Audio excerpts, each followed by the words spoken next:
El tema se basa en el lema popularizado por Nelson Mandela, que significa yo soy porque nosotros somos. Eso es lo que significa Ubuntu. Es una filosofía africana basada en el trabajo en equipo, la cooperación y la lealtad. Es una palabra, concepto y filosofía que resuenan los principios del trabajo social y la interconexión de todos los pueblos y sus entornos. Como cada año, las tres organizaciones internacionales, tanto la Federación Internacional de Trabajadores Sociales, la Asociación Internacional de Escuelas de Trabajo Social y el Consejo Internacional de Bienestar Social, se han comprometido a trabajar juntos para influir en las políticas nacionales, regionales, locales y las acciones de los gobiernos y para destacar el valor y las contribuciones que los y las trabajadoras sociales hacen día a día en cualquier parte del mundo. Un día para celebrar logros de la profesión y llevar el mensaje temático a los entornos y lugares de trabajo, a los gobiernos y crear conciencia sobre las contribuciones del trabajo social y la necesidad de acatar y tomar nuevas medidas. Queremos hacer hincapié en la gran contribución que supone el trabajo social, ayudando a las personas a obtener una mejor calidad de vida, acompañando y apoyando la promoción de la dignidad y el valor de las personas, poniendo en valor la intervención profesional como recurso. Animamos a las y los trabajadores sociales a sentirse orgullosos de su labor y celebrarlo en este día. E invitamos a todas las y los profesionales de todas las profesiones y a la sociedad leonesa a ser parte activa de este trabajo. El Colegio Oficial de Trabajo Social de León y la Escuela Universitaria de Trabajo Social de León, en su contribución al desarrollo a la agenda global, quiere hacer partícipes a todas las y los profesionales de los actos que tendrán lugar con motivo de esta conmemoración del Día Mundial del Trabajo Social de 2021 bajo el lema Fortaleciendo la solidaridad social y la conectividad global. Muchas gracias a todos por estar hoy aquí compartiendo con nosotros esta tarde. Muchísimas gracias, doña Mar, por sus sabias palabras. La Universidad de León, a través de la Escuela Universitaria de Trabajo Social, se constituye en una institución social con competencia en la formación de futuros profesionales, en lo científico y técnico, desde esos valores tan importantes que son los valores humanos, pero también con una responsabilidad directa en el desarrollo profesional continuo de la mano de la organización profesional, en nuestro caso de este colegio oficial que ha representado. La colaboración entre la escuela universitaria y el colegio profesional en esta celebración creemos que contribuye a enriquecer y fortalecer la disciplina y la construcción de una sociedad más justa y equitativa para todos. Juntos, mañana de manera oficial y oficiosamente durante esta semana, celebraremos el Día Mundial del Trabajo Social este 2021 bajo el lema que ha explicado de Ubuntu, ese fortalecer la solidaridad social y la conectividad global. Me voy a permitir algún apunte al respecto para enmarcar brevemente este momento, este festivo. Fue durante esa Asamblea Nacional Mundial, en Salvador de Bahía, en Brasil, en 2008, cuando la Federación Internacional de Trabajadores Sociales decidió proponer la efeméride. El tercer martes de marzo, ubicación en el calendario que suscita un importante consenso internacional entre los profesionales del trabajo social, busca crear una realidad mucho más positiva en los diferentes grupos sociales que conforman un país. Es conveniente recordar que el trabajador social es un profesional comprometido, por supuesto con el análisis de la realidad de las comunidades, que busca soluciones a sus problemas, pero también aprovecha las oportunidades del entorno para hacer que las familias, los vecinos o miembros de un conjunto social vean una mejora positiva en su realidad diaria. La planificación de las actividades de este día se diseña para toda una década, esa década del 10-20 bajo ese lema genérico de trabajo social y desarrollo social, y da paso a un nuevo periodo. Tras más de 2 años de consulta y de trabajo, en julio de 2020, la agencia, evidentemente, la agenda, marcó todo lo que hoy y mañana vamos a desarrollar. Agradezco muchísimo la presencia de todas esas personas que están online, que estamos online todos, desde distintos lugares, desde distintos puntos, que el Colegio Profesional y la Escuela Universitaria pues, congrega para esta celebración, que es al final algo que une y que refuerza nuestro devenir diario como docentes, en un caso, como profesionales en el otro, pero al final todos en la misma línea. Esta tarde tenemos 2 invitados de excepción, 2 invitados con 2 conferencias que van a impartir precisamente sobre el ingreso mínimo vital, la prestación no contributiva del sistema de la seguridad social. Estas 2 personas son doña Margarita Santos Martínez y don Teodoro Castañeda Martínez, y me van a permitir que haga una pequeña presentación de su currículum. Doña Josefa Margarita Santos Martínez es licenciada en Ciencias del Trabajo por la Universidad de León y técnico superior de Relaciones Industriales, el título propio de la Universidad de Alcalá de Henares, pero también es técnico superior de la Administración de la Seguridad Social. Actualmente es precisamente la directora provincial del INSS, que son las abreviaturas del Instituto Nacional de la Seguridad Social, en León. A ella le agradecemos, evidentemente, no solamente su presencia, sino, por supuesto, su participación. En cuanto a don Teodoro Castañeda Martínez, es licenciado en Derecho, es abogado colegiado, aunque no ejerciente, y pertenece a ese cuerpo de gestión de la Administración de la Seguridad Social, tan importante, y participa como formador en cursos sobre atención al público o también sobre materias legislativas de la seguridad social, prepara oposiciones de promoción interna, ha sido director de un centro de atención e información de la seguridad social durante varios años y actualmente desempeña el puesto de jefe de la sección de ingreso mínimo vital. Desde luego, con estos 2 ponentes queda asegurado nuestro éxito en este día. Y recupera ese mensaje que se construye entre el 10 y el 20, que se acuerda, que lleva por título Construir y diseñar todos juntos, todas, juntos, juntas, sociedades más prósperas y sostenibles, dando mayor voz y participación a los colectivos más invisibilizados. En este sentido, agradecemos y, por supuesto, estaremos expectantes a su exposición para después desarrollar esa parte de coloquio y de intervenciones que tendrán lugar pues, para preguntar, para aclarar o simplemente para aportar alguna cosa. Agradezco muchísimo la presentación de la presidenta del colegio, porque es un acto que siempre hemos, yo creo que compartido, y la escuela se siente muy agradablemente fortalecida con su presencia. Y lamento que el rector, que siempre está muy atento a nuestras cosas, pues hoy le haya jugado pues una mala pasada, pues una reunión anterior de las 5 de la tarde. Como esto no se puede prever, pues lo lamento y les pido disculpas en su nombre, que me lo acaba de poner todavía ahora por escrito otra vez. Así que con ello cierro esta primera parte de presentaciones y creo que vamos a dar paso a la primera exposición de doña Margarita Santos Martínez. Cuando lo estime oportuno tiene la palabra.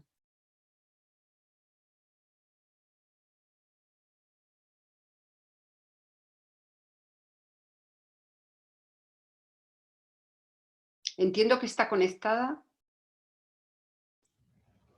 Doña Margarita. Sí. Bien, estaba el micrófono quitado. Muchas gracias a vosotros.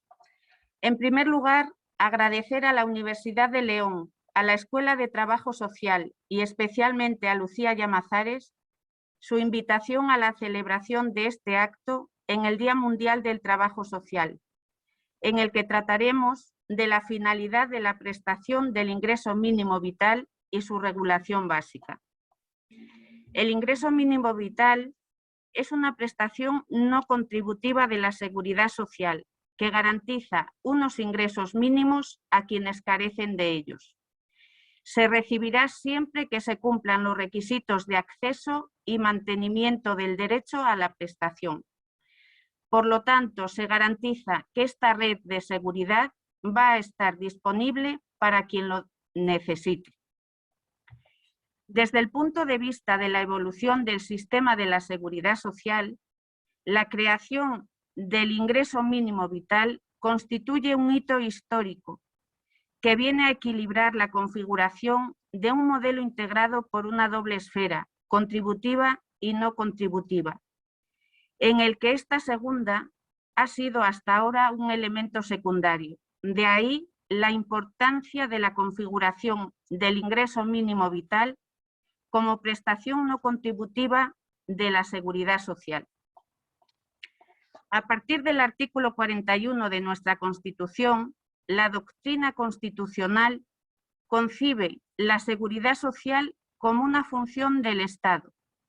De un lado, el Tribunal Constitucional pone de manifiesto la estrecha vinculación de este precepto con el artículo 1 del mismo texto constitucional, en el que se reconoce el carácter social de nuestro Estado, que propugna la justicia como valor superior de nuestro ordenamiento jurídico, así como su conexión con el artículo 9.2, en el que se recoge el mandato de promoción a la igualdad y de remoción de los obstáculos que la dificulten. De otro lado, esta caracterización como función del Estado supone que la seguridad social ocupa una posición decisiva en el remedio de situaciones de necesidad, con la particularidad de que la identificación de tales situaciones y el modo en el que se articula su protección ha de ser teniendo en cuenta el contexto general en que se produzcan y en conexión con las circunstancias económicas, las disponibilidades del momento y las necesidades de los diversos grupos sociales. De lo anterior puede deducirse la trascendencia que para la sociedad española tiene la aprobación del ingreso mínimo vital, porque más allá de la dimensión coyuntural que una medida como esta tiene en el actual contexto de crisis provocado por la pandemia, la nueva prestación se integra con vocación estructural dentro de nuestro sistema de seguridad social, reforzando decisivamente su contenido como garantía institucional. Por primera vez, el Gobierno de España, desde el Ministerio de Inclusión, Seguridad Social y Migraciones, ha puesto en marcha el ingreso mínimo vital a través de una política de prestaciones de último recurso con independencia del historial de contribución del solicitante y más allá de las prestaciones familiares o por discapacidad, con la finalidad de cubrir a toda persona en situación de pobreza o de exclusión social cuyos recursos económicos no superen un determinado límite.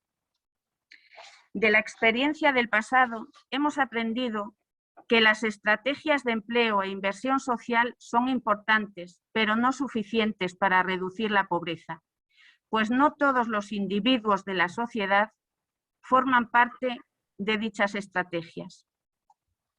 ¿Por qué nace el ingreso mínimo vital?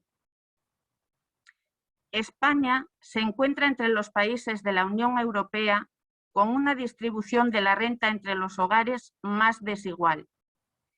En 2018, el último año para el que Eurostat ofrece datos comparados, el coeficiente de Gini, indicador de desigualdad que más se utiliza internacionalmente para medir el grado de diferencias que existen entre los salarios de la población y, por tanto, un buen baremo para detectar las desigualdades sociales de los países, ya que ofrece las diferencias entre los distintos estratos de la población, ubica a España entre los países con más desigualdad de la eurozona, pero no entre los países más pobres.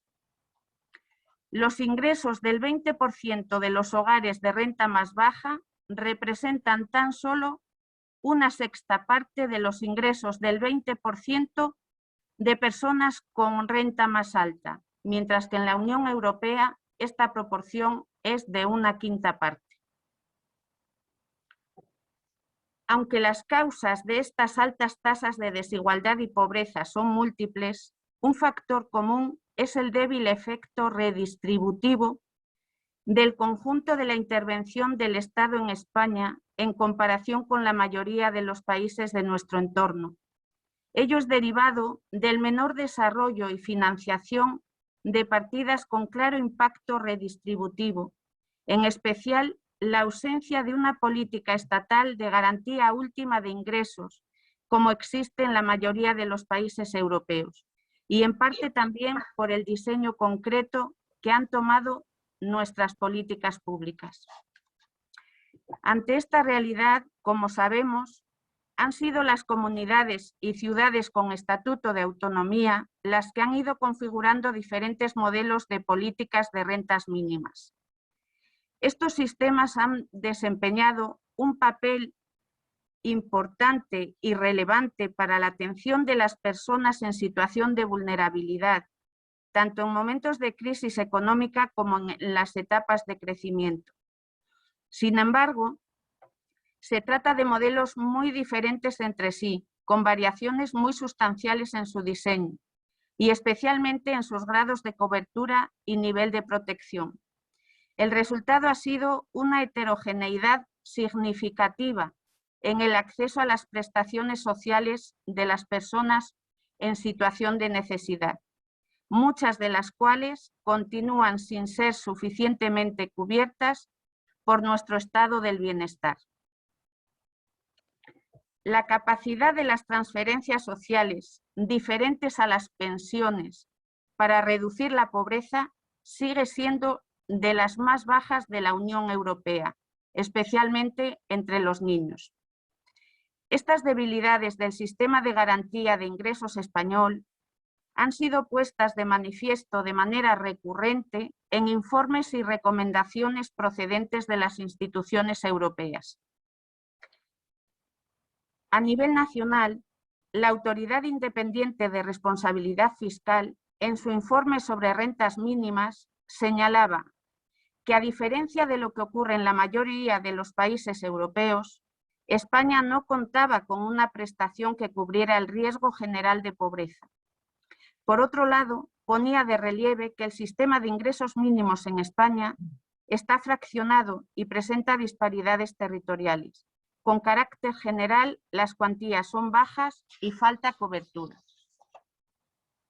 Dicho estudio advertía que los programas de rentas mínimas pueden generar desincentivos a la incorporación al mercado laboral, especialmente cuando una de las condiciones de elegibilidad es ser desempleado y que uno de los retos más complejos a los que se enfrentan estos programas es el crecimiento en todos los países del porcentaje de trabajadores que reciben remuneraciones inferiores al umbral de pobreza. La necesidad de la puesta en marcha del ingreso mínimo vital como política destinada a corregir estos problemas se ha visto acelerada por la crisis sanitaria del COVID-19 y el estado de alarma declarado por el Real Decreto 463/2020 de 14 de marzo. Las situaciones de crisis proyectan sus efectos más perjudiciales sobre la población más vulnerable e insegura, aquella que no goza de una estabilidad permanente en sus ingresos y que además está insuficientemente atendida por la mayor parte de las políticas sociales, vinculadas en la mayoría de los casos a la existencia de relaciones estables de empleo. Por tanto, a la vista de lo expuesto anteriormente, La situación de pobreza y desigualdad existentes en España y el crecimiento de la vulnerabilidad económica y social ocasionada por el COVID-19 exige la puesta en marcha con carácter urgente de un mecanismo de garantía de ingresos, pero de ámbito nacional, cuya regulación, como sabemos, se encuentra en el Real Decreto Ley 20/2020 de 1 de junio, por el que se establece el ingreso mínimo vital. Esta prestación nace con el objetivo principal de garantizar, a través de la satisfacción de unas condiciones materiales mínimas, la participación plena de la ciudadanía en la vida social y económica, rompiendo así el vínculo entre ausencia estructural de recursos y falta de acceso a oportunidades en los ámbitos laboral, educativo o social de los individuos.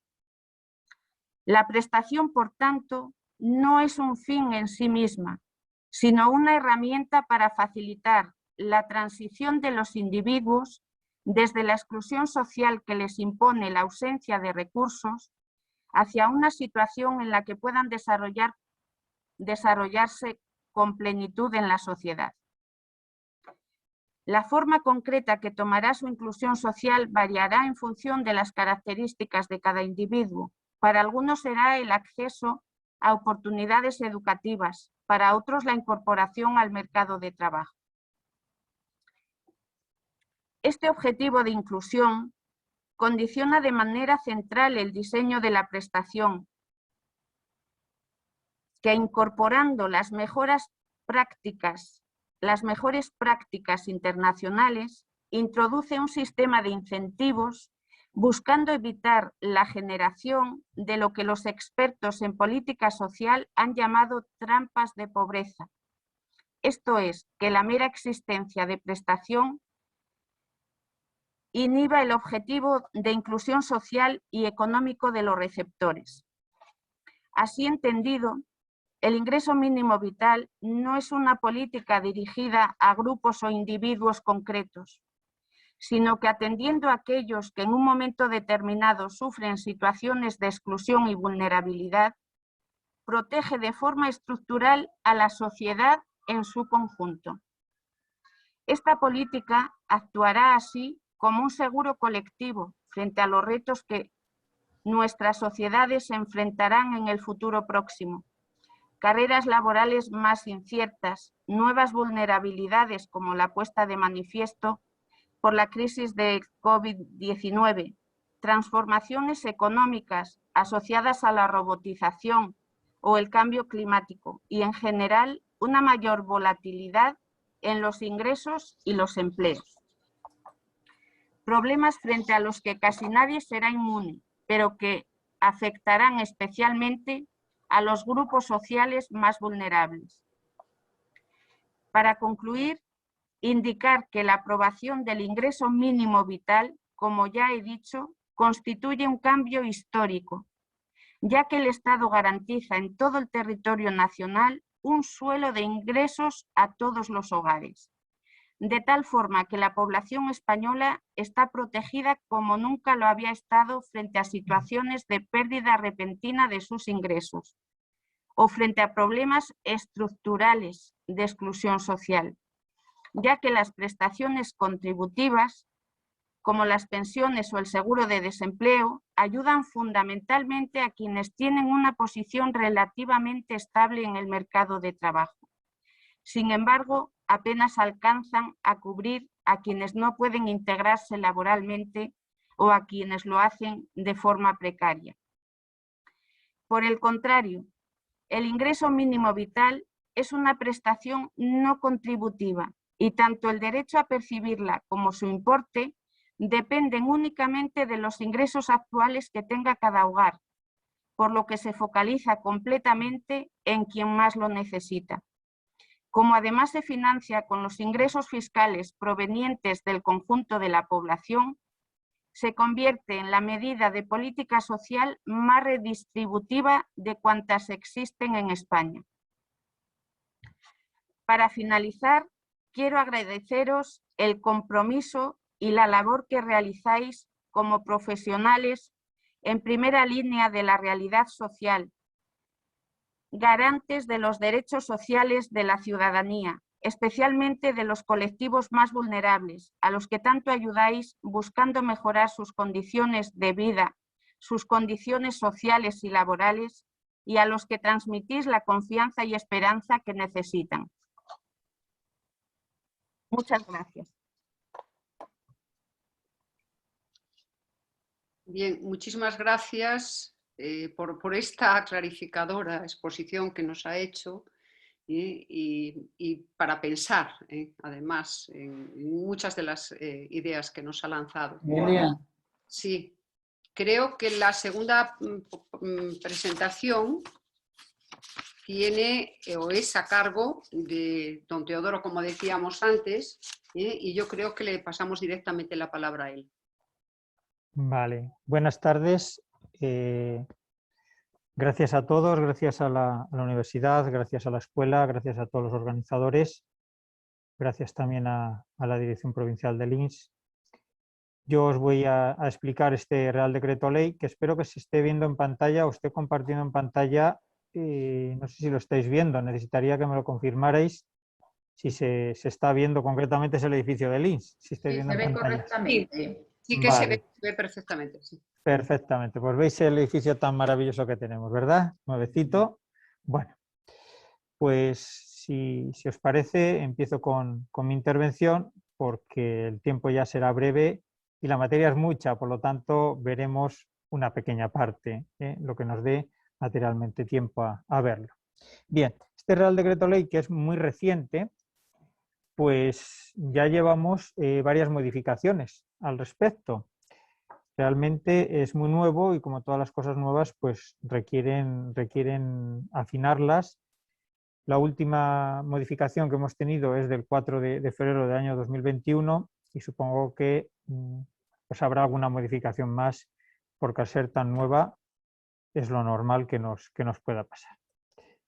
Bien, vamos a empezar con este Real Decreto Ley, con su naturaleza, que es un derecho subjetivo, por lo tanto todo el ciudadano que cumpla requisitos para ello y lo solicite, pues tendrá derecho y lo percibirá como derecho subjetivo y una norma tiene que estar dotada presupuestariamente, por lo tanto previamente a su aprobación ha precisado de ese presupuesto para tener derecho y poderlo cobrar. ¿Qué es lo que garantiza? Garantiza un mínimo de renta, pero un mínimo de renta a esas personas que se encuentren en situación vulnerable, pero en los términos que determine el Real Decreto Ley, en los términos que va a determinar la norma quién es vulnerable y quién no es vulnerable. ¿Qué es lo que se persigue? Pues como dijo nuestra directora, una mejora de oportunidades para la inclusión social y laboral de las personas menos beneficiadas, que puedan integrarse otra vez, que puedan incluirse en nuestra sociedad tanto socialmente como laboralmente. Y igual que nos habló la directora de ese artículo 41 de la Constitución, realmente es el que, bien es verdad que está dentro de los principios rectores de la política social y económica y como tal no son de obligado cumplimiento, pero sí son inspiradores. Dice que la seguridad social mantendrá un régimen público de seguridad social para todos los ciudadanos, habla para todos, no solamente para las personas que están cotizando en un nivel contributivo, sino también para los que están en una modalidad no contributiva porque o no pueden trabajar o han perdido el empleo. Entonces, dentro de esa acción protectora, de esa modalidad no contributiva, aunque bien es verdad que el INS, la mayor parte de las prestaciones que está gestionando son de modalidad contributiva, pues en este caso hay una prestación de modalidad no contributiva que la está gestionando el INS, con independencia de que también las comunidades autónomas tienen competencia para regular prestaciones y de hecho fueron ellas las pioneras en esta modalidad de prestación.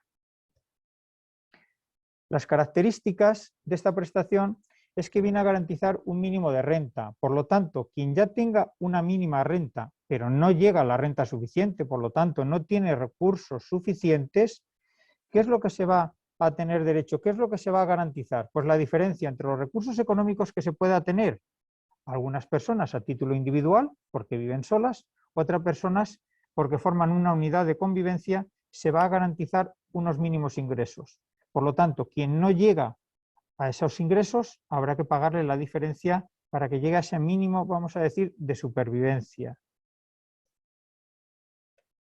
Hay claro que hay que diferenciar por una parte personas individuales y por otra parte unidad de convivencia. Ya veremos que a veces lo difícil es formar esa unidad de convivencia. ¿Quién forma en esa unidad de convivencia?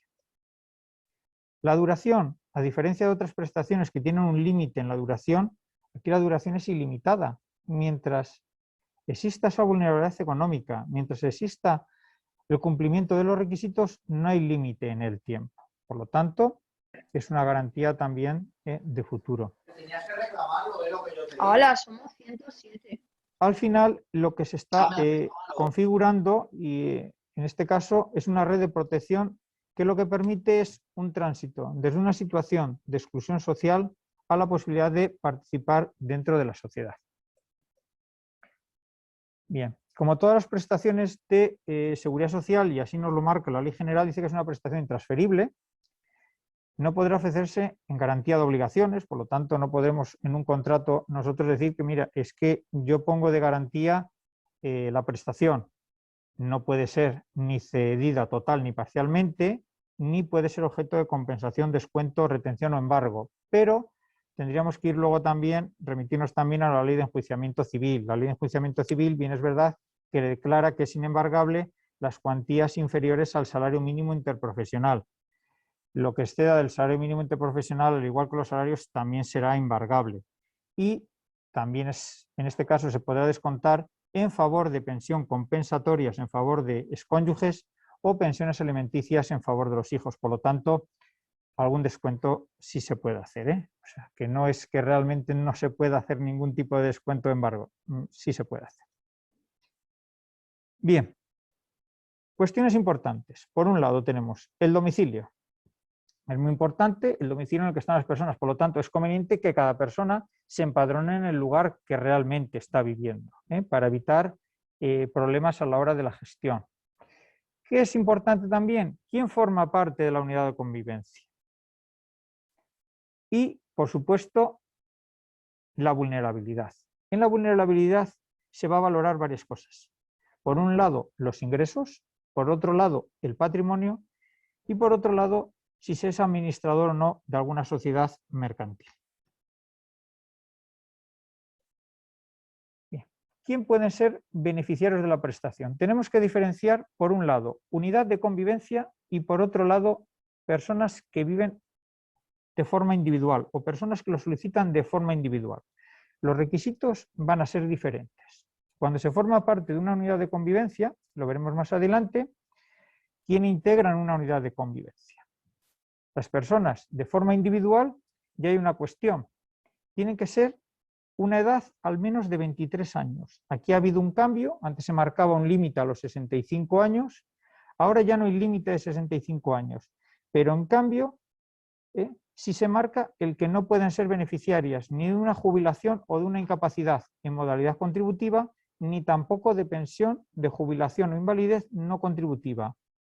Las personas que de forma individual tienen ese tipo de prestaciones, ya se les considera que no tienen el carácter de vulnerable y que además están con otra serie de prestaciones que vienen a reparar esa situación de pérdida de ingresos que tienen. Requisitos que se les piden a las personas, esas que viven ellas de forma individual, que no estén unidas matrimonialmente por un matrimonio o como pareja de hecho. Veremos posteriormente qué se va a considerar pareja de hecho a efectos de esta prestación. Vale. Salvo, puede ser que alguien esté casado o forme parte de una pareja de hecho, pero haya iniciado los trámites de separación o divorcio. Realmente se está encontrando en una situación muy vulnerable. Ha iniciado esos trámites, pero todavía derivado del procedimiento judicial, igual puede ser que dure un cierto tiempo, un año o incluso más. No se le va a dejar desprotegido. Por lo tanto, bien es verdad que el vínculo matrimonial todavía permanece, porque no ha habido ese divorcio, porque todavía no ha habido sentencia de divorcio, por lo tanto, el matrimonio no está extinguido. Es verdad, hay vínculo matrimonial, pero en ese caso se va a eximir de ese requisito. Y también otros requisitos que se determinen reglamentariamente. Al día de hoy, reglamentariamente no ha habido desarrollo de la ley, por lo tanto, esperaremos al reglamento que pueda ampliar estas situaciones que la propia ley le permita al reglamento que contemple. Otro requisito que deben cumplir las personas de forma individual es que no se integren en una unidad de convivencia. Por lo tanto, siempre va a prevalecer la unidad convivencia a la persona sola. Si dos hermanos viven juntos, forman unidad de convivencia. No podemos considerarle forma individual. Por lo tanto, se integran en unidad de convivencia. La situación sería una unidad de convivencia.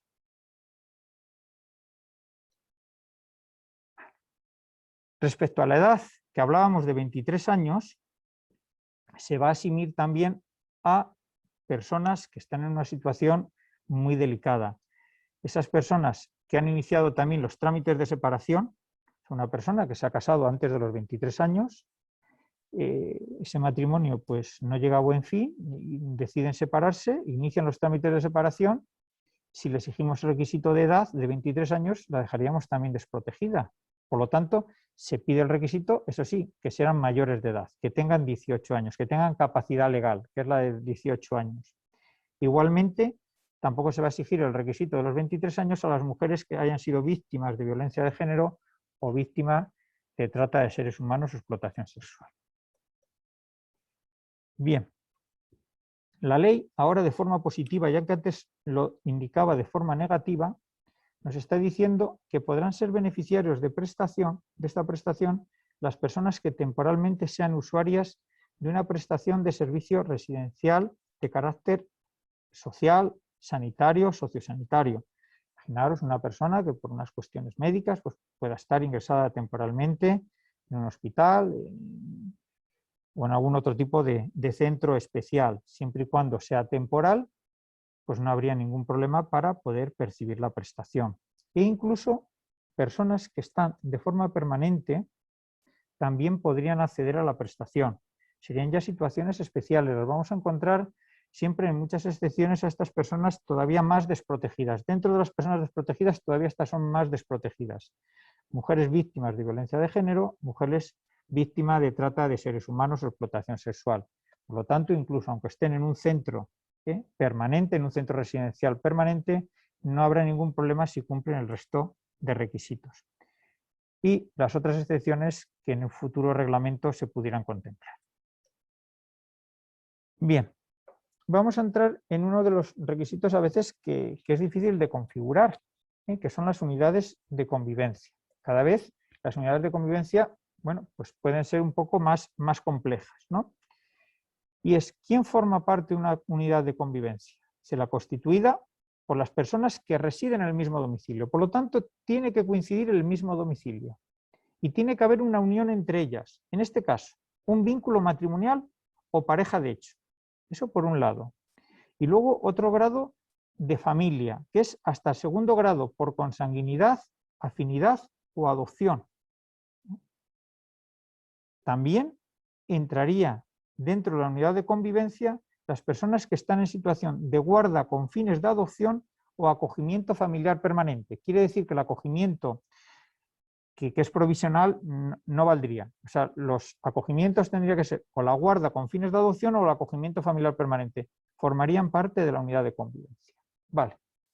Pareja de hecho, mañana nos inscribimos en el ayuntamiento o en la Junta de Castilla y León el registro y hay una pareja de hecho constituida. Vale. Pero la norma nos marca unos requisitos a efectos de considerar pareja de hecho para esta prestación. Y pide unos requisitos tanto de constitución de la pareja de hecho como de tiempo de convivencia de esa pareja de hecho. La constitución de la pareja de hecho, ¿no?, con una relación de afectividad similar a la conyugal, se tiene que haber constituido al menos con 2 años de antelación. Si tiene menos antigüedad, será pareja de hecho, pero no cumple el requisito para unirla en esta unidad de convivencia. Tampoco, por supuesto, tienen que tener ningún impedimento para contraer matrimonio. O sea, personas que pudiendo contraer matrimonio han decidido no contraer el matrimonio, sino constituir una pareja de hecho. Y que lleven al menos conviviendo 5 años. Entonces se nos pide una antigüedad de convivencia al menos de 5 años y de constitución de la pareja de hecho de 2. Mientras no se cumplan esos periodos, serán pareja de hecho, pero a efectos de la prestación no constituirían unidad de convivencia. Cuando ya hay constituida una pareja de hecho, pudiera surgir el caso que alguien falleciera y en este caso, ¿qué pasaría? Imaginémonos que vive el padre con su hijo y el cónyuge de su hijo. Vale. Si fallece una persona esa de la pareja, resulta que quedaría el suegro y la nuera, por poner un ejemplo, y en ese momento ya se rompió el nexo de unión, que era el hijo de ese señor. Vale. Eso no va a impedir para romper la unidad de convivencia. Por lo tanto, en ese caso, no va a alterar la consideración de la unidad de convivencia el fallecimiento pues, del hijo de ese señor mayor que convivía con su cónyuge o con su pareja de hecho. Respecto a la unidad de convivencia, tenemos ahí una unidad de convivencia muy grande. ¿Y quién la forma? Hay un requisito importante y es que vivan en el mismo domicilio. Bien, en el mismo domicilio podemos tener aquí a Homer y a su esposa. Entre ellos, como hay matrimonio, forman unidad de convivencia. Pero además con ellos están sus hijos. ¿Vale? Es primer grado, no hay ningún problema, forman unidad de convivencia. Pero esto se nos puede complicar un poco más, que vive el hermano de Homer. El hermano de Homer es primer grado de Homer y primer grado también de su esposa. En este caso, uno por afinidad y otro por consanguinidad. Siguen formando unidad de convivencia. Y los progenitores de ambos, o sea, los abuelos, los padres de Homer y de Her, en este caso, primer grado ascendente de ellos, forman la unidad de convivencia. Si os dais cuenta, estamos creando una cadena que están unidas por eslabones y todos van formando parte de la unidad de convivencia. Si lo complicamos un poco más, podemos formar esa unidad de convivencia con las hermanas de más, ¿vale? Segundo grado por consanguinidad de más y segundo grado por afinidad de Homer, que luego a su vez tienen una niña, ¿vale? Siguen siendo los progenitores de esa niña, primer grado, y que le sigue uniendo entre ellos todos. A su vez, vamos a la otra rama, que son los progenitores de más, que son los abuelos, y formarían parte también de la unidad de convivencia. Con todos esos, si os dais cuenta, están intercomunicados entre todos. Habrá en este caso, un parentesco de forma cruzada. Todos están arrastrando. En el momento hay una unión entre alguno de los miembros y ese miembro está unido a la unidad de convivencia, todos nos van a ir arrastrando a la unidad de convivencia. Aunque veamos que entre Homer, que lo ha solicitado, Homer únicamente hace de solicitante, del titular de la prestación, pero todos forman parte de la prestación y todos tienen que cumplir los requisitos. Una unidad de convivencia muy sencilla es la persona que vive ya sola. Una persona que vive ya sola, que tiene 23 años, no hay ningún problema si cumple el resto de requisitos para percibir la prestación. Si la unidad de convivencia la forman más personas, la madre, el padre, hay un matrimonio, ya entre ellos formarían unidad de convivencia. Y si además tienen un hijo, en este caso una hija, los tres formarían parte de la unidad de convivencia. Mirad, en este caso que os planteo ahora, supongamos que la madre y el padre, entre ellos ni siquiera hay matrimonio, ni siquiera están constituidos como pareja de hecho, pero tienen una hija en común. Esa hija es primer grado de cada uno de ellos. Entre ellos al final estaría la hija, que sería el eslabón que uniría a todos a esa unidad de convivencia. Y por lo tanto, entre los tres formarían unidad de convivencia. En una misma casa podría haber dos unidades de convivencia. Por un lado, un matrimonio que tienen un hijo y por otro lado, por ejemplo, un matrimonio que no tiene ningún hijo. Cumplen requisito ambos. En el primer caso, ese matrimonio tiene un hijo, forman unidad de convivencia. Por el otro lado, tenemos a una pareja que se han casado, por lo tanto, ¿cumplen el requisito? Sí, son matrimonio. En el caso del matrimonio, formarían parte desde el momento contrajeran matrimonio, aunque bien es verdad que la unidad de convivencia tiene que venir al menos del año anterior. Hasta ahora hace muy poco en las unidades, en un mismo domicilio únicamente podía haber 2 prestaciones de ingreso mínimo vital. Desde la modificación al Real Decreto Ley 3/2021 ya no hay límite en un mismo domicilio para que todas las personas que cumplan requisitos puedan cobrar la prestación. Antes el límite eran 2 y por lo tanto serían los 2 primeros que lo solicitaran y por lo tanto sería el orden de solicitud. A partir del 4 de marzo del 2021 ya no existe ningún tipo de límite. Y el último supuesto que os voy a plantear de unidades de convivencia, pues es una unidad de convivencia donde están el padre, la madre, hay un matrimonio, que tienen a su vez 2 hijas. La hija primera está con su pareja, tiene constituida pareja de hecho, pero no tiene los requisitos de antigüedad. Inicialmente, si solamente fuera así, pues esta pareja entre ellos no formaban unidad de convivencia, pero al tener hijos comunes, esos hijos comunes, como veis, les intercomunican a la unidad de convivencia. Y esta hija les intercomunica con sus padres. Estos progenitores, el padre y la madre, también tienen una segunda hija, que tiene una pareja. Esa pareja está en unión de hecho, pero no está constituida como tal. Por lo tanto, tendríamos que la pareja de la segunda hija no formaría parte de la unidad de convivencia. No hay ningún eslabón que les una a esta cadena.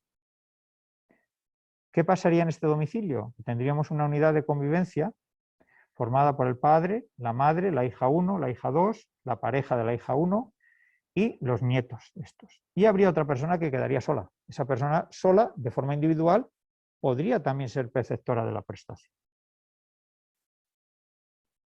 Bien. Hay cuestiones que no van a romper la convivencia y es la separación transitoria por causas de tratamiento médico, rehabilitación o causas similares. Eso no lo rompe. Tenemos a nuestro hijo que está estudiando fuera, tenemos una persona que está en un centro, en un tratamiento. Pero sí es requisito que la residencia sea efectiva y legal y continuada en España. Y cualquier persona no podrá formar parte de más de una unidad de convivencia. Formas una unidad de convivencia y ya formas en esa unidad de convivencia, no en 2 al mismo tiempo. Hay luego diferentes situaciones especiales y que son situaciones que se han ido contemplando posteriormente a la situación inicial. Y es que resulta que viviendo con otras personas que además son parientes nuestros y dentro del segundo grado, en el mismo domicilio, podríamos formar una unidad de convivencia diferente. ¿Por qué? Porque hay una situación muy especial, hay unos supuestos muy especiales para no dejar desprotegidos a ciertas personas que se han tenido que volver a su hogar familiar. Una mujer que es víctima de violencia de género abandona el domicilio familiar ella sola o acompañada de sus hijos y se va al domicilio pues, de su hermana, se va al domicilio de sus padres. Bien. Puede ser que si sus padres tienen ingresos, a esta persona la dejemos desprotegida porque dentro de la unidad de convivencia la suma de ingresos de todos supera el límite de ingresos. Pero se la va a poder tener a esa persona en cuenta ella sola o a ella sola y con sus hijos si ha ido con sus hijos. O a personas que han iniciado trámites de separación, divorcio. O en el caso también de las parejas de hecho que ya no están constituidas como parejas de hecho.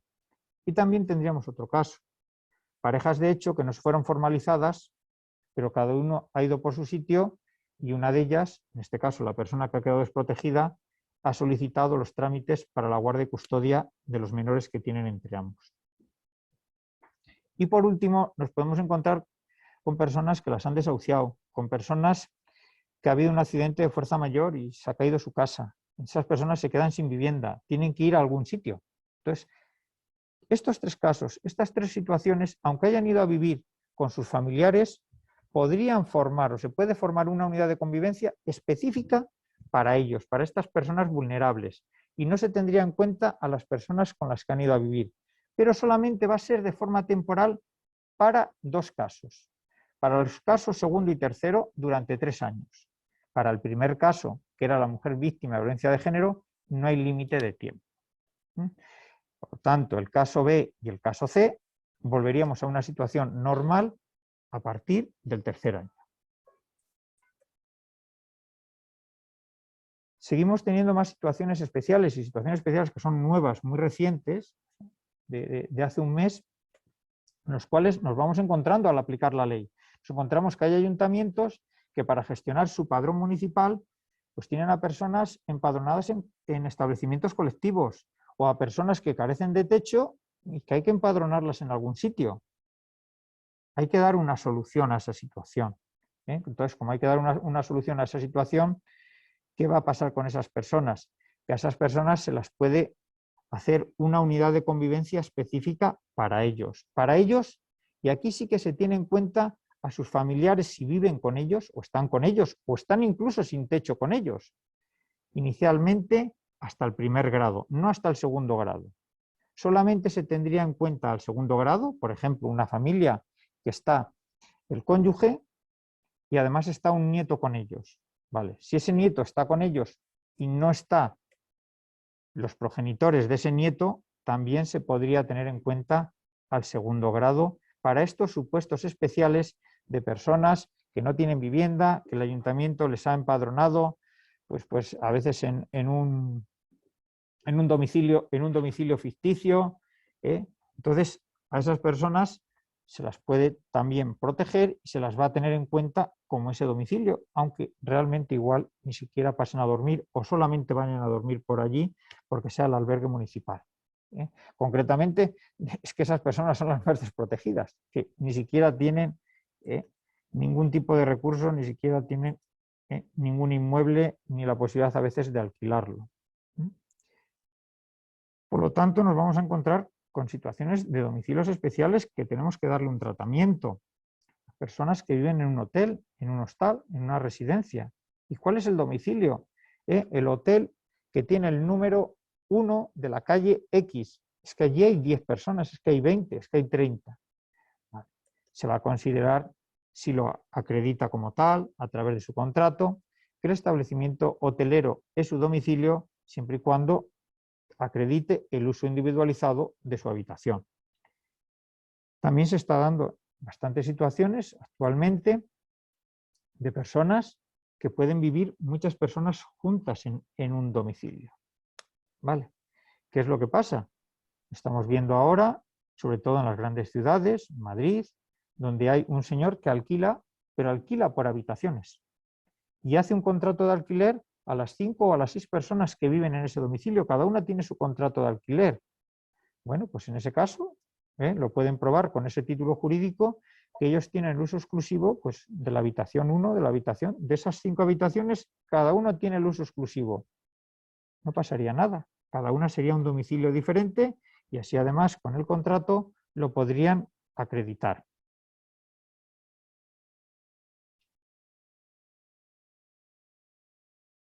En otras ocasiones nos podemos encontrar con personas o muchas personas que viven en el mismo domicilio. Viven muchas personas en el mismo domicilio, ni siquiera pueden acreditar el uso individualizado. Es más, en muchas ocasiones nos podemos encontrar con que varias personas viven en la misma habitación. Solamente tienen para pagar esos 20, 30, 40 o 50 euros que les pudieran cobrar, pero con la condición que igual tienen que dormir con 3 o 4 personas en la misma habitación. Estamos en una situación mucho más vulnerable, pero ahí realmente esas personas están en situación de riesgo de exclusión social. También pueden ser titulares de la prestación del ingreso mínimo vital, aunque estén en el mismo domicilio, aunque estén en la misma habitación. Bien, es verdad que esa situación hay que acreditarla. Con el informe correspondiente habría que acreditarlo. Todos estos artículos que estamos viendo del artículo 6 son artículos muy novedosos del mes de febrero. Por lo tanto, esas situaciones que antes necesitamos todavía aclarar más, necesitamos darle una vuelta, pues el legislador ha considerado que hay que plasmarlas legalmente para que quede muy claro y no quepa mucha interpretación, sino que venga la ley claramente. Bien, una vez que hemos visto esta unidad de convivencia, quiénes forman unidad de convivencia, que hay domicilios muy especiales, que hay situaciones muy especiales, con la propia prestación nos vamos a encontrar con diferentes situaciones de esas. La prestación es de todas las personas, cuando hay más de una persona. Pero ¿quién es el titular de la prestación? El titular de la prestación es quien lo solicite y en principio quien lo va a percibir. Cuando hay una unidad de convivencia, realmente ese titular ostenta la representación de esa unidad de convivencia, pero es de todos la prestación. A diferencia, por ejemplo, de una pensión de jubilación no contributiva o de una invalidez no contributiva, que se computan los ingresos de la unidad de convivencia, pero la prestación es del pensionista de jubilación no contributiva o del pensionista de la invalidez no contributiva. En esta prestación, la prestación es de todos cuando hay unidad de convivencia, pero una persona representa a todos. Por ese motivo, todos los mayores de 18 años tendrán que firmar la solicitud. Todos los integrantes de la unidad de convivencia que tengan capacidad jurídica y que no estén incapacitados judicialmente, deberán firmar la solicitud. Ellos están permitiendo a que una persona de esa unidad de convivencia solicite la prestación. Porque podrían solicitarla cualquiera de ellos, posiblemente de los mayores, pero hay uno de ellos que es el que la solicita y en principio a quien se le va a hacer el ingreso de la prestación. Pero todos los miembros de la unidad de convivencia deben cumplir los requisitos. Uno de esos requisitos que hemos visto también al principio de hoy es la edad. La edad cuando el que lo solicita forma parte de una unidad de convivencia, la edad que se exige es 23 años, pero esa edad de 23 años puede ser a partir de los 18 o puede ser desde que seas emancipado. Por lo tanto, un mayor de edad que tenga hijos o menores a su cargo podría solicitarlo y además, incluso alguien que tenga 16, a partir de los 16 años, si se ha emancipado y ha hecho la emancipación, sabemos que es una figura civil, y ha hecho la emancipación, también tiene la capacidad para solicitar la prestación y para percibir la prestación. En el caso que sea una persona sola, entonces ahí en ese caso no está integrado en ninguna unidad de convivencia, la edad mínima es la de 23 años con algunas excepciones. Y las excepciones serían para las víctimas de violencia de género y para las víctimas de trata o explotación sexual. Pero tendrían que ser mayor de edad. No cabe la posibilidad para una persona de forma individual la figura del emancipado. No valdría. Tendría que ser mayor de 18 años y sería una de las excepciones. Si no es ninguno de estos supuestos, tiene que tener 23 años. Bien, dentro de este ámbito subjetivo y de los titulares que estamos viendo, decíamos que la persona titular, en este caso, ostenta la representación. Habría alguna cuestión que en algún momento y por circunstancias especiales, cuando se regule reglamentariamente, podría ser que la entidad gestora, en este caso el INS, pudiera acordar el pago de la prestación a otro de los miembros de la unidad de convivencia. No sabemos lo que contemplará el reglamento, suponemos que sea para ciertas situaciones especiales donde igual el titular no estuviera haciendo buen uso de ese pago que le están haciendo y alguno de los otros miembros pues viene y nos lo acredita, y entonces se le paga a otro de los miembros de la unidad de convivencia que tenga esa capacidad para actuar. Aquí en la parte final os indico, y os lo pongo, aunque ya os lo había dicho, que ese límite que había de 2 prestaciones por un mismo domicilio ahora ya no existe. Está eliminado, por lo tanto, no hay ningún problema para que haya más de 2 titulares en el mismo domicilio. Bien.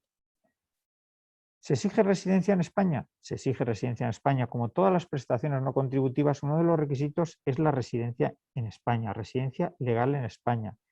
Y en muchas de las prestaciones se pide un periodo previo de residencia en España. ¿Cuál es el periodo previo que se pide para prestación? El año inmediatamente anterior. No ha ido muchos años.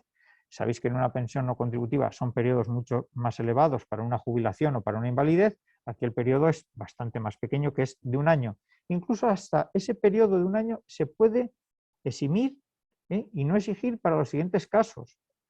Menores que se incorporan a la unidad de convivencia, menores recién nacidos, el caso de una adopción, ahora hay bastantes adopciones internacionales. ¿Vale? Esa adopción internacional llega el menor a España con sus adoptantes y no se le va a exigir el requisito de un periodo mínimo de un año en España. Lo mismo en el caso de esas víctimas de trata de seres humanos y explotación sexual, tampoco. Lo mismo las mujeres víctimas de violencia de género. Lo que sí es que una vez que estás en España tienes que mantener la residencia en España. ¿Pero puedo salir algo al extranjero? Sí, pero con un límite. Y esto viene marcado para todas las prestaciones no contributivas. Y nos dice que podemos salir al extranjero, pero las ausencias no pueden superar los 90 días en el año natural, salvo por causas de enfermedad debidamente justificadas. Entonces, uno de los requisitos, reside en España. ¿Usted puede salir? Sí, pero con unas condiciones. Límite de tiempo o que haya una enfermedad y lo justifique. Otro de los requisitos de acceso es encontrarse en la situación de vulnerabilidad económica, o sea, carecer de rentas, de ingresos o de patrimonio suficiente. Quien lo solicita de forma individual, de forma individual. Quien lo solicita con una unidad de convivencia, computamos a todos los miembros de la unidad de convivencia. Otro de los requisitos que se ha marcado es que las personas hayan solicitado las pensiones y prestaciones a los que pudieran tener derecho, en los términos que se fijen reglamentariamente. Bueno, no vuelvo a reiterar, el reglamento no está aprobado, por lo tanto, tampoco puedo decir más de este requisito. Únicamente es que quedan exceptuados de solicitud los salarios sociales, rentas mínimas o ayudas de inserción social similares al ingreso mínimo vital. No hace falta que se solicite previamente el salario social o la renta mínima. A la hora de acceder, si bien es verdad que inicialmente no se marcaba diferencias en las edades, ahora se ha marcado. Y se ha marcado diferencia entre los mayores y menores de 30 años cuando lo solicitan de forma individual, dentro de los requisitos de forma individual. Para los, en este caso, menores de 30 años se pide que sean independientes, pero que lleven viviendo de forma independiente al menos 3 años, al menos los últimos 3 años. ¿Qué es vivir de forma independiente? Que se hayan independizado del domicilio de sus progenitores o sus tutores o acogedores al menos los últimos 3 años. Y además, en esos últimos 3 años, al menos tienen que acreditar que han trabajado 12 meses. No hace falta que sean 12 meses seguidos, pueden ser de forma continuada o no continuada en cualquier régimen de seguridad social, incluso en el de clases pasivas o en el de autónomos por cuenta propia, sería válido. Eso es lo que acreditaría que una persona salió de casa de 3 años, ha intentado organizar su vida de forma individual, pero ahora las cosas no le van bien y por ese motivo solicita la prestación. Esto si es menor de 30 años, pero si tiene 30 años o más, los requisitos ya son diferentes. Ya no se pide 3 años de forma independiente, se pide 1 año. Se pide 1 año de forma independiente. Pero, además, no se pide aquí los 12 meses de trabajo. Quiere decir que es más fácil cumplir requisitos para una persona que tiene 30 años que para una persona que tiene menos de 30 años. Para la persona que tiene más de 30 años, los requisitos de independencia son menores, ya que son solamente 3 años y no se exige los 12 meses de trabajo. Además, estos requisitos que hemos visto para los mayores y menores de 30 años, veis que es una norma que cada vez está intentando adaptarse más a situaciones especiales, que a todo el mundo no se le puede pedir los mismos requisitos, por lo tanto, nos encontramos con muchas excepciones. Este requisito de mayor y menor de 30 años de independencia no se exige a las personas víctimas de violencia de género, tampoco se exige a las que han iniciado trámites de separación o divorcio y a otras situaciones que se regulen reglamentariamente. Eso que hemos visto en las últimas diapositivas nos estamos refiriendo a personas de forma individual, pero también a otras personas que forman parte de una unidad de convivencia. Esa unidad de convivencia tiene que llevar constituida al menos 1 año. No se formen unidades de convivencia igual provocadas hacia la situación. Entonces, bueno, usted lleva 1 año de convivencia, nos vale. Pero claro, hay casos que no podemos exigir 1 año de convivencia, como son los casos de los nacimientos, adopción, guardas, acogimientos familiares, las víctimas de violencia de género, las víctimas de explotación sexual. Y por supuesto siempre tenemos una situación, que es las que se regulen reglamentariamente. Todos estos requisitos hay que cumplirlos, tanto en el momento de la solicitud, al tiempo de solicitar cualquier revisión y además hay que mantenerlos. Bueno, no sé qué tal vamos de tiempo porque la materia es mucha y igual si me pueden decir todavía el tiempo del que dispongo, pues lo adaptaré. 10 minutos, Teodoro. 10 minutos, vale, muy bien. Bueno, hasta ahora que hemos visto. Hasta ahora hemos visto personas que forman parte de unidad de convivencia, personas que no forman parte de unidad de convivencia. Para eso nos ha importado el parentesco, con quién viven y muchas situaciones especiales, muchas. El domicilio. ¿Vale? Pero luego hay otra situación, que es la vulnerabilidad económica.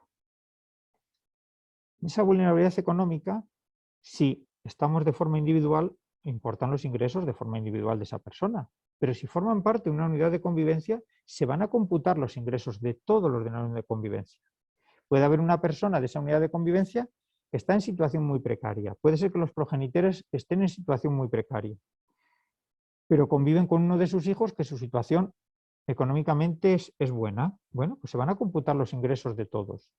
Si con la suma de ingresos de todos se considera que es vulnerable conforme a la escala de ingresos, serán vulnerables, pero igual su hijo tiene unas retribuciones importantes y a esa unidad de convivencia no se le considera vulnerable.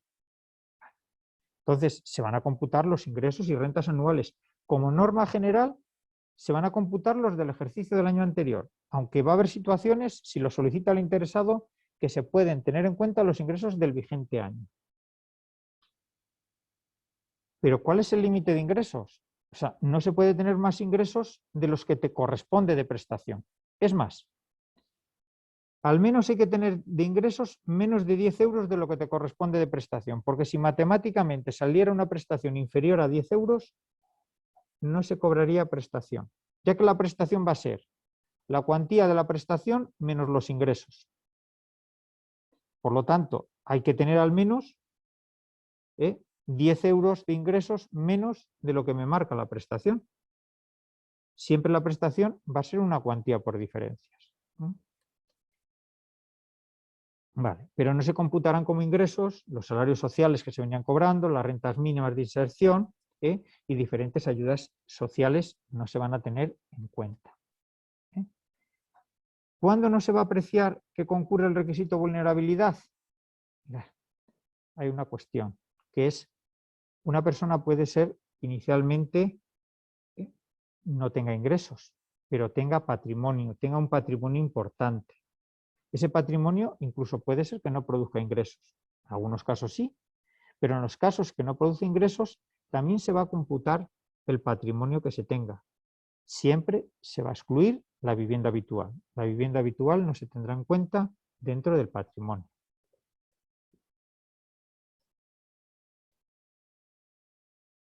Vale. Hay la escala que tenemos ahí, que ahora no vamos a hablar de ella. Y luego hay otra cuestión. Por lo tanto, a la hora de vulnerable, de alguien si es vulnerable o no, vemos tres situaciones. Primera, los ingresos. Segunda, el patrimonio. Y una tercera, con independencia de los ingresos que se tenga o no. Y es no ser administrador de una sociedad mercantil. El legislador ha considerado que el que sea administrador de una sociedad mercantil, con independencia de cómo vaya la sociedad mercantil, pero con que sea alguno de los miembros de la unidad de convivencia. No solo el titular, porque los requisitos son para todos. Si formamos parte de una unidad de convivencia, con que alguno de los miembros de la unidad de convivencia sea administrador de la sociedad mercantil, el legislador consideró que no le considera vulnerable. Pero si es que esa empresa, esa sociedad está en quiebra, pues no se le considera vulnerable. Por lo tanto, sería conveniente que hay personas que van arrastrando ahí una situación de administrador de alguna sociedad antigua, el que esa situación estuviera regularizada, sería lo mejor. Vale. Por lo tanto, en la situación de vulnerabilidad económica nos importa ¿para qué? Para el pago de la prestación. Alguien que es vulnerable va a tener derecho a la prestación, que se va a pagar mensualmente. Vale. La cuantía es la misma para una persona de forma individual, es la misma que la pensión no contributiva en cómputo anual. La diferencia es que la pensión no contributiva de jubilación o invalidez se paga o se divide entre 14 meses, o sea, tiene 2 pagas extraordinarias. Esta prestación de ingreso mínimo vital no, se divide entre los 12 meses porque no hay pagas extraordinarias. En definitiva, la cuantía anual es la misma, pero dividida entre 12 meses. ¿Vale? Entonces, a la hora de determinar la cuantía mensual, lo que se va a hacer es restar los ingresos que tengas de forma individual, si vives solo, o la unidad de convivencia. Por lo tanto, imaginémonos una unidad de convivencia de 2 adultos y 3 menores, que estamos hablando de unos 12.000 euros, que tengan de ingresos 2.000 euros. A los 12.000 euros se restarán los 2.000 euros de ingreso y la prestación serán 10.000 euros. 10.000 euros que se dividirán entre los 12 meses del año. ¿Sí? Nunca la cuantía puede ser inferior a 10 euros mensuales. Si la cuantía matemáticamente saliera inferior a 10 euros mensuales, no se tendría derecho a la prestación. Bien, esa cuantía va referenciada, como os he dicho antes, a la pensión no contributiva y a 12 pagas. Hay una fórmula de cálculo, cómo se va aumentando, según se va aumentando la unidad de convivencia, pero bueno, nos lo marca la norma, pero para eso existen las tablas donde consultamos la tabla y ya nos da el cálculo, por lo tanto no merece la pena hacer cálculos cuando ya tanto nosotros, en nuestra página de seguridad social, en cualquier manual, todos los años nos va a venir actualizada. Por lo tanto, esta prestación, para revalorizarse esa prestación, no nos dice lo que se va a revalorizar, porque tenemos la garantía de revalorización de la pensión no contributiva. El referente va a ser siempre la pensión no contributiva. Y la pensión no contributiva, la propia Ley de Seguridad Social dice que las pensiones no contributivas al menos se revalorizarán en la cuantía de las contributivas. Con esto tiene una garantía de revalorización, porque su referente es el de la no contributiva. Bien, y también es importante las familias monoparentales. Las familias monoparentales se le va a incrementar estas cuantías en un 20%. Familia monoparental, que el concepto que tenemos de familia monoparental para esta prestación va a ser siempre que haya solo un adulto que conviva con uno o más descendientes hasta segundo grado, menores de edad, que tenga la guardia y custodia exclusiva. Por lo tanto, en el caso que la guardia y custodia sea compartida, ya no se va a considerar monoparental a estos efectos. O en el caso que en la unidad de convivencia alguno de los hijos, por ejemplo, de los descendientes, cumpla 18 años, ya tenemos en la unidad de convivencia más de un adulto. Tampoco ya sería monoparental.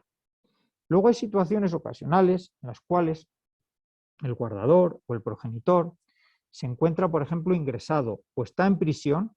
Si ese periodo es de forma ininterrumpida al menos de un año, durante ese periodo se considera familia monoparental pues al que no está ingresado. Al que no está ingresado. ¿Vale? Y luego también se considera familia monoparental cuando hay descendientes o menores que conviven exclusivamente con sus progenitores o incluso con sus abuelos o guardadores.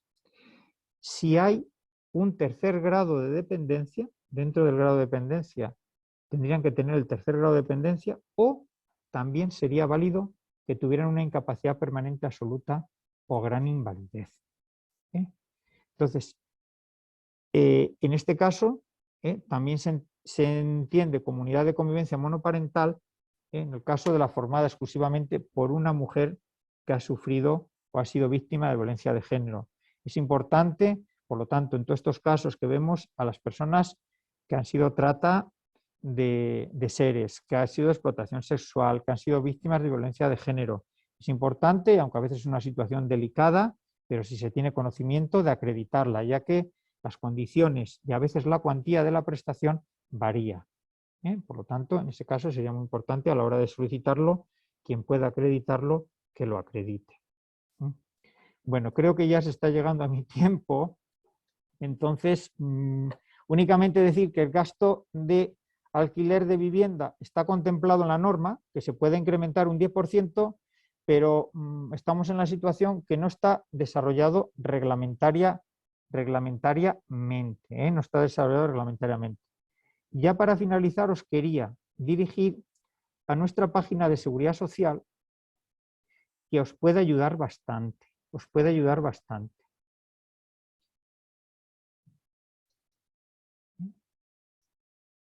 En nuestra página de Seguridad Social tenemos, lo primero, una revista de Seguridad Social. En esa revista de Seguridad Social tenemos varias guías.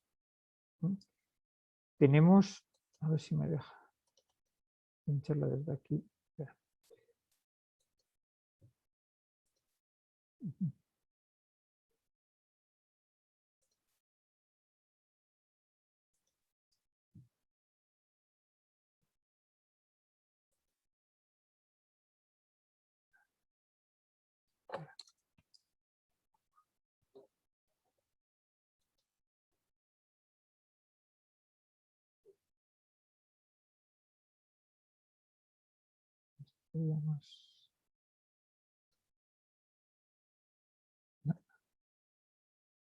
Bueno, pues espera, es que no vimos todas. Espera. Esta no.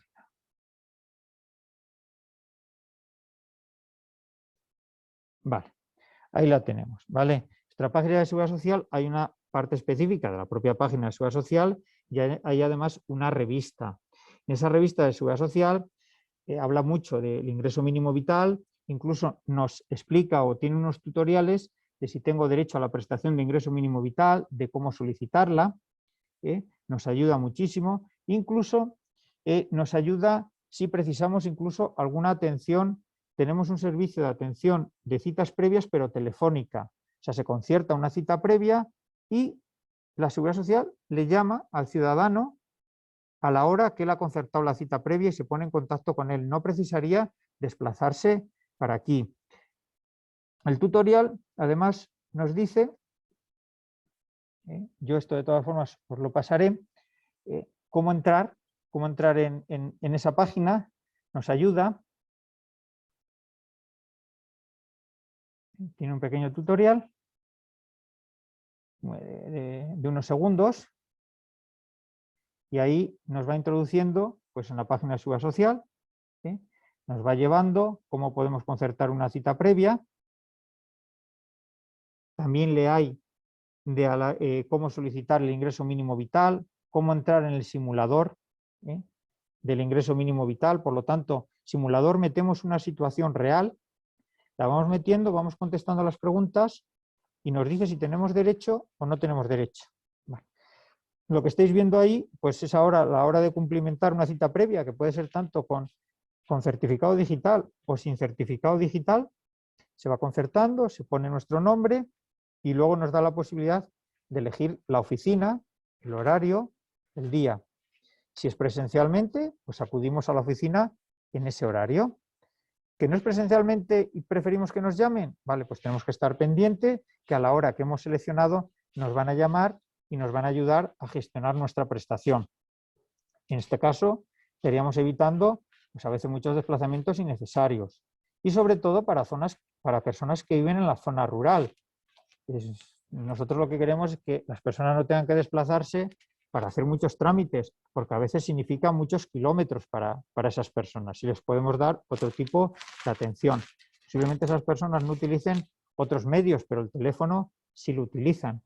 Lo mismo que pueden sacar un certificado de su pensión, simplemente con tener incluido el teléfono móvil y el SMS, automáticamente se puede sacar en cualquier oficina de una persona que tenga internet. No hace falta que sea el interesado. El interesado es necesario únicamente que tenga su teléfono actualizado y que lo tenga en ese momento en la mano, ya que a través del SMS se le manda un código. Bueno, el tiempo es breve, Teodoro, la materia es larga, por lo tanto las puedo considerar que ha sido una pequeña introducción a la materia, que ahí podéis ver muchísimas más cosas, que hay muchas herramientas que tiene la página de Seguridad Social que os pueden ayudar. Bueno. Pues por mi parte, esta intervención a pasarte las cositas la daríamos ya concluida porque yo creo que el tiempo que me tenía adjudicado igual hasta me he pasado un poco. Hola, Teodoro. ¿Me escuchas?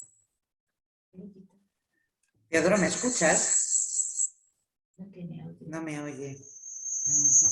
No me oye. Espera un momento. Espera, que le copiamos Cierras.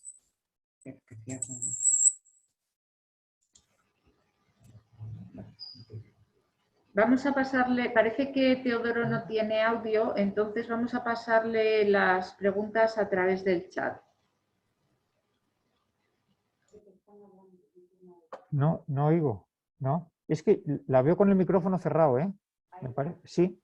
Hola, Teodoro, ¿nos oyes? Perdona. Mira, soy Margarita. No se oye, pero él el micro lo tiene abierto. Yo a ella la veo, a mí me sale el micrófono de ella cerrado. No, a ver, Teodoro, vamos a pasarte las preguntas por el chat. ¿Nos oyes? Ah, por el chat. No sé si lo veré yo por el chat. Si nos oyes, te las podemos verbalizar. Probamos ¿Nos oyes? el chat. No. Sí, quítalo. Sí, sí, por ahí. Si me oyen a mí. ¿Nos oyes, Teodoro? Sí, os oigo por el ordenador de Margarita. ¿Me oís a mí? Sí, a ti se te oye bien. Entonces, ¿cómo te formulamos las preguntas? ¿Verbalmente o por el chat? Verbal. Prefiero verbal. Vale. Bueno, buenas tardes, Teodoro. Muchas gracias a ambos, tanto a Margarita como a ti. Las personas que os han seguido, que os hemos seguido ahora en directo, han formulado algunas. Solo vamos a plantear unas poquitas porque casi nos vamos ya de tiempo. Mira, una de las cuestiones que surge en el chat es, en este momento, a día de hoy, ¿cuántas solicitudes habéis tenido que tramitar desde León y cuántas se han resuelto ya? Yo ahí no te podría precisar. Sé que periódicamente, en ámbito nacional, el Ministerio pues está dando unos datos, pero no te podría precisar el dato. No te podría precisar ese dato. Sé los datos que está dando el Ministerio, te digo, periódicamente a través de los medios de comunicación, pero respecto a León no tendríamos ese dato. Nos hacen también una consideración en relación a cuando una persona ha percibido becas, ayudas al alquiler, este tipo de complementos económicos. ¿En qué medida influye la percepción de este tipo de prestaciones en el cálculo de la cuantía del ingreso? Entendido. Esas cuantías de esas prestaciones finalistas están excluidas y no se computan como ingreso. Por lo tanto, sería ingreso cero para eso. En esta misma, ha suscitado también una cierta inquietud desde el punto de vista profesional cuando has dicho que, para la acreditación en alguna ocasión, a lo mejor de situaciones de vulnerabilidad, pues hay una certificación que se puede expedir o un informe, no sé cómo lo llamaste exactamente, por los servicios sociales. Esto aparecía allí, ¿verdad? No. Sí. Bien. A ver, ese tipo de certificados últimamente se ha modificado en el último Real Decreto Ley. Viene el artículo 19.9 y 19.10 y esos artículos estamos esperando a que nos den más instrucciones, pero sí, serían certificaciones que tendrían que hacer los servicios oficiales de los asistentes sociales, que entiendo que aquí en la provincia de León los ayuntamientos grandes tienen sus propios servicios sociales y a nivel de los ayuntamientos pequeños pues serán los servicios sociales de la Diputación. Estamos esperando instrucciones para que nos aclaren un poco más en qué medida y cómo se van a hacer y si se van a pedir directamente a los servicios sociales, al interesado. Por lo tanto, lo tenemos tan reciente que tampoco te podría concretar, pero realmente es la forma de acreditarlo. Esa es un poco la pregunta. ¿Quién lo solicita? Si vosotros bien, entonces nos quedamos a la espera de que en este sentido haya instrucción al respecto. Piden también si habría alguna posibilidad de tener un teléfono de acceso, pero de los profesionales, de los servicios sociales, para que cuando ellos tienen que informar lo puedan a lo mejor hacer con un poco más de rigor en este sentido. ¿Alguna posibilidad existiría de coordinación entre instituciones, es decir, de técnicos de los servicios sociales con técnicos del Instituto Nacional de la Seguridad Social? A ver, al día de hoy no tenemos un teléfono específico para ellos. Lo que pasa es que nosotros siempre hemos estado abiertos a la colaboración, incluso a reunirnos con ellos, a impartirles incluso una formación de más tiempo. Al día de hoy no hay un servicio telefónico instaurado específico para esas personas. Lucía. Yo creo que vamos a cerrar ya. Os agradecemos que hayáis podido contestar algunas de las preguntas que los asistentes han formulado. Y ya nosotras damos la palabra Es lo que dicen ahora. para el cierre a nuestra presidenta del colegio. Muchísimas gracias de nuevo a ambos, tanto a Margarita como a ti, Teodoro. Bueno, pues reitero las gracias tanto a Margarita Santos, directora provincial del Instituto Nacional de la Seguridad Social en León, como a Teodoro Castañeda, técnico de formación del INS de León. Realmente ha sido muy instructiva vuestra aportación. Han sido muchos datos, mucha información. Pero muy interesante, desde luego, y bastante esclarecedora.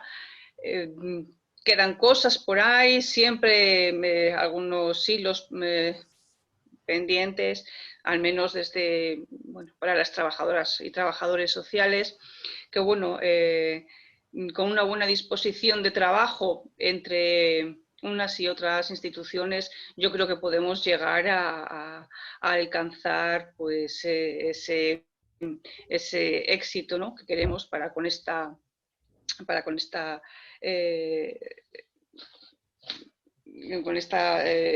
prestación, ¿no?, del ingreso mínimo vital. Muchas gracias a ambos por vuestra compañía, por vuestra aportación, y gracias también, por supuesto, a todos los que habéis estado al otro lado, hemos estado al otro lado, escuchando y nutriéndonos de todo este conocimiento que nos habéis traído. Muchas gracias por haber compartido este Día Mundial del Trabajo Social con nosotros. Gracias a vosotros. Mira, yo quería comentaros que en relación a la última pregunta que se hizo, lo que sí podíamos era, no sé si a través de Lucía o a través de quién, podíamos quedar con parte del colectivo de trabajadores sociales, ver qué es lo que ellos en realidad están demandando para poder dar una mejor información y en qué podríamos nosotros ayudar. Y mantendríamos una reunión aquí en la sede de la dirección provincial, pues a lo mejor con 4 personas o así, no más por el tema del COVID. Eso podríamos hacerlo. Lo hemos hecho pues con algún colectivo más, con Cáritas, con Cruz Roja, con otros profesionales que, aunque sea desde otro ámbito, pues también han colaborado muchísimo con nosotros para la puesta en marcha de esta gestión de una forma un poco más ágil. Entonces, no sé si a lo mejor sería conveniente que esperáramos unos 15 días o así para ver si ya tuviéramos las instrucciones de las que hablaba Teodoro, para poder ir más directamente a aquellos temas que más os preocupan y sobre los que más información necesitáis. Pues muchas gracias, Margarita, por este ofrecimiento. Desde luego que tomamos nota de él y seguro que se celebrará esa reunión. Vale, pues os ponéis en contacto con nosotros cuando queráis, ¿vale? Por supuesto, Margarita, muchas gracias. Venga, a vosotros.